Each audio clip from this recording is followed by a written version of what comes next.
So, yung iilan, para, sana all, Ano ba yung collection mo? Ilan ka pa bang nagko-collect ng gold coin? Ano po, 5 years na po.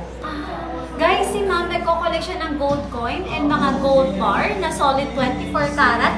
So, yung iilan, para, sana all, nagko-collect na tayo guys sa mga ganito. So, yung kay ma'am, ang total ay inabot ng 737,060 pesos. Guys, ha, bumibili kami ng gold coin, any carat of gold, platinum, silver, bumibili rin kami mga Marikix. Binoto na rin po location namin. Tamang ulit, tamang presyo, tamang tibang, ma'am. Tanong lang, legit po ba? Legit. Oh, guys, legit. From, taga saan kayo ibang ulit? Batangas. Pero sa ibang Switzerland po. Oh my God, taga Switzerland ka pala, ma'am. Oh my God, ma'am, dream country ko yan. Guys, Switzerland pala to si Ma'am Diyos Masus Mario. Ma'am, kaya pala may nakalagay na Switzerland doon sa bar mo. Wow! Guys, from Switzerland, imported yung nagbebenta sa atin ng gold, ma'am. Thank you so much for trusting po.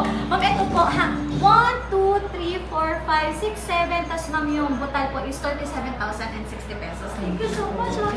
Guys, message us. Thank you! Ma'am,